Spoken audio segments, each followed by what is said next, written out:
Bonjour les amis, c'est Cyril Delisle. Benjamin Le Digue, la jeunesse qui part en vrille. Avant de parler du sujet, vous pouvez remarquer ici la petite icône. C'est une icône de style byzantin qui est produite dans l'église catholique. C'est fait à la main, c'est magnifique, hein, avec un fond d'or. C'est le Christ qui est représenté, le Christ penseur avec la tête proéminente. C'est un cadeau qui m'a été fait. Voilà, un cadeau magnifique. Autre chose, les cheveux en pique. Ouah, extraordinaire, il a changé de coiffure. Non, c'est juste que j'ai quelques épis et que je camoufle la situation en me faisant des piques. Voilà, pour être tout à fait honnête. Benjamin Le Digue, qui est-il? Pour ceux qui ne seraient pas au courant, eh bien, c'est un jeune garçon, on ne peut pas dire un homme, il est en construction, hein, qui est allé dans une église faire ce qu'on appelle twerker. Je déteste ce mot. En soi-même, on dirait un mot qu'on vomit, quoi. Twerk. Bon, bref.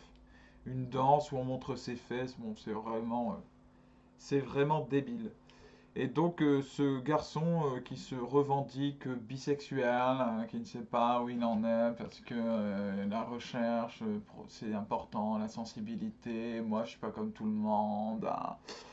Et bien, du coup, lui, il est allé dans une église donc pour danser devant le tabernacle, devant la croix du Christ. Voilà. Je ne sais pas si c'était devant le tabernacle, mais en tout cas, il est devant la croix. Donc, une insulte directe, hein, bien sûr. Il a été ensuite reçu chez Cyril Hanouna, dans son émission très populaire. Et il lui a été demandé pourquoi est-ce qu'il faisait cela. Il a expliqué qu'il avait des revendications par rapport à son homosexualité, hein, parce qu'il ne se sentait pas compris, pas accueilli. Hein. Pourquoi on refusait dans les églises qu'il y ait des homosexuels? Alors, l'église n'a jamais dit cela, en fait, c'est faux. Elle dit simplement qu'on n'a pas à s'habiller n'importe comment, on n'a pas à avoir des comportements euh, efféminés dans une église, c'est tout. Voilà. Bon. Le pauvre, il n'avait pas le droit d'aller devant une croix pour twerker. Le pauvre chou. Et donc, sur le plateau de Hanouna, des gens ont été quand même assez choqués, lui ont dit, lui ont fait part de leur tristesse, et lui ont demandé de s'excuser, ce qu'il a expliqué ne pas vouloir faire. Sur le plateau, il a dit quand même que peut-être qu'il était un peu loin. Bon, il y avait un début d'excuses, un semblant, et les chroniqueurs semblaient s'en contenter. Un jour ou deux après, il a recommencé en fait. Il est retourné dans une église en disant je demande pardon, et puis en recommençant à faire cette danse-là, salace, devant un Christ en croix. Voilà, et donc il a été réinvité sur le plateau pour se réexpliquer, pour se faire aussi insulter quand même par quelques chroniqueurs qui lui ont dit tu n'es qu'un, je cite, un connard. Voilà, voilà un peu l'affaire. Et il a dit aussi qu'il voulait faire ça dans d'autres lieux de culte, hein, dans des mosquées ou dans des synagogues. Les mosquées sont quand même beaucoup plus surveillées, donc pour l'instant il a du mal, mais il veut faire ça partout. Il suffit que ce soit interdit et il explique qu'il veut le faire. Quel est le problème de fond? Bon, ben c'est assez simple, hein, il me semble, c'est l'irrespect des institutions. Voilà. Je ne sais pas si ce garçon a quelque chose contre le Christ ou contre Dieu en soi, pas forcément. Mais ce qui le dérange, c'est qu'on lui dise, il faut respecter ça. Voilà, ça l'embête. De devoir respecter quelque chose comme ça, sans comprendre. Voilà. Comme il a trois neurones, il n'est pas là de comprendre. Et ben du coup, il choisit de ne pas respecter par son acte volontairement de cracher sur ces choses qu'on lui demande de respecter. Donc en fait, c'est l'effondrement de l'autorité spirituelle de la France, mais surtout de l'aspect paternel, voilà, de la valeur virile, c'est-à-dire l'autorité. L'autorité, c'est obéir même quand tu ne comprends pas, tu obéis par principe. Alors, pas à tout et n'importe quoi, mais en tout cas, tant que ça ne va pas contre des principes fondamentaux de l'humanité, tu obéis. Eh bien, voilà un garçon qui revendique le fait de ne pas accepter cela. Vous savez, mai 68 et puis son lot de pensées anti-système, soi-disant, hein, anti-système, alors qu'aujourd'hui ils sont devenus le système, ces gens-là. Ceux qui défendent les LGBT, tous ceux qui prétendent qu'il n'y a aucune frontière pour l'homme, qu'il fait ce qu'il veut. Ceux qui vous disent chacun fait ce qu'il veut, justement, il est interdit d'interdire, c'était un des slogans de mai 68, eh bien nous avons au fur et à mesure une déliquescence des générations depuis ce moment-là qui arrive aujourd'hui à un Benjamin Ledig.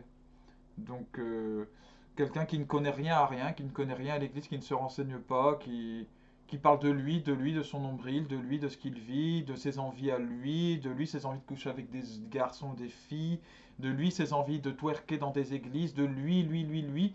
Et d'ailleurs, il utilise une chaîne YouTube ou Instagram ou je ne sais quoi pour se mettre constamment en scène, parler de son nombril, ce dont on n'a rien à faire en fait, au fond.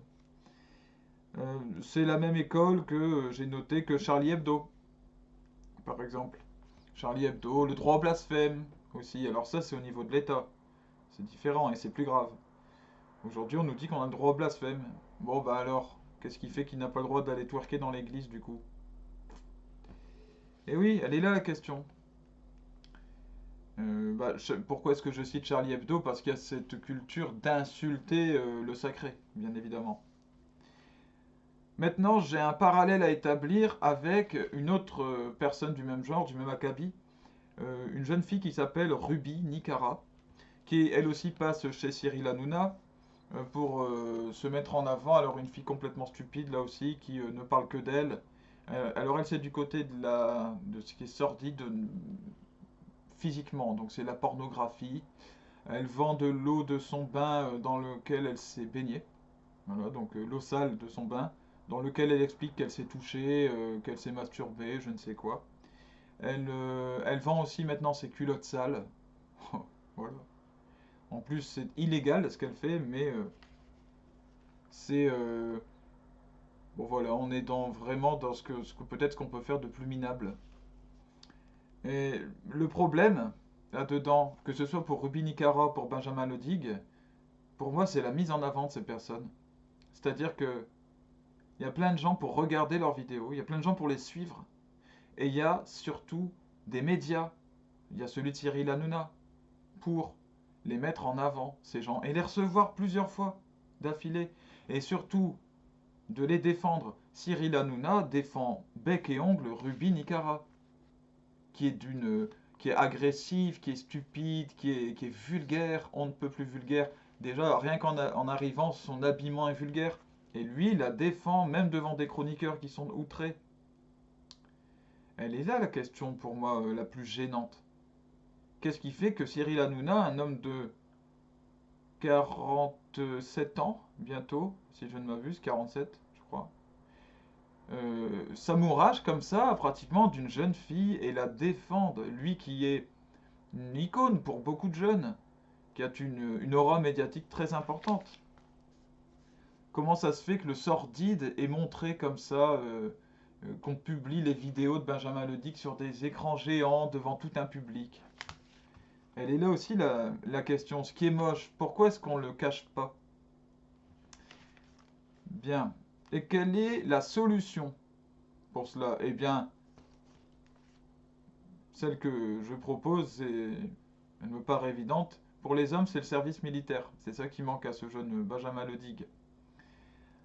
Un service militaire qui nous apprend les valeurs d'humilité, les valeurs de courage, la virilité réelle. Devenir un homme, ben justement, ça n'est pas donné. Ça demande une évolution, ça demande des expériences, comme devenir une femme. Et donc, je parle, moi, de la création d'un service hôtelier pour les femmes, ce qui a existé pendant longtemps. Il y a des maisons qui étaient tenues par des sœurs ou par des dames dans lesquelles les femmes apprenaient à tenir, à être des femmes, à tenir une famille, à tenir une maison, mais pas des bobonnes comme certaines féministes nous disent aujourd'hui. Des femmes de poigne avec réellement du caractère et quelque chose de très construit, comme ces hommes qui apprenaient à devenir des combattants de la vie, c'est-à-dire des personnes qui étaient prêtes à se sacrifier, à se donner pour leur famille, pour leur patrie, humblement et courageusement. Voilà. Mais bon, c'est que quelque part, Toute ma chaîne pourrait se résumer à chronique d'un effondrement culturel, hein, même civilisationnel. Donc là, c'est une autre facette de cet effondrement. Mhm. Voilà, on ne naît pas homme, on le devient, on ne naît pas femme, on le devient. Et en plus, c'est utilisé par les LGBT cet argument. Il y a du vrai et du faux. On est homme en devenir. Voilà, comme quand on plante une graine de chêne dans la terre, ça peut pas devenir une graine de baobab. Ça reste une graine de chêne dans tous les cas. Mais si cette graine n'est pas bien nourrie, qu'il n'y a pas suffisamment d'eau, de terre, de nutriments, d'insectes et compagnie, eh bien, ça peut rester un tout petit chêne, quelque chose qui grandit pas, ou qui meurt, qui a des maladies. Le but, c'est donc de le faire devenir tout ce qu'il est potentiellement. Donc que se développe à partir de la graine le chêne véritable. Ben, pour homme ou femme, c'est la même chose. Le rôle de l'État, c'est de permettre aux garçons et aux filles de devenir des hommes et des femmes. Évidemment, le constat d'échec est sans appel aujourd'hui. Et ces exemples que je donne là, malheureusement, sont des arbres qui cachent la forêt. Il n'y a pas que.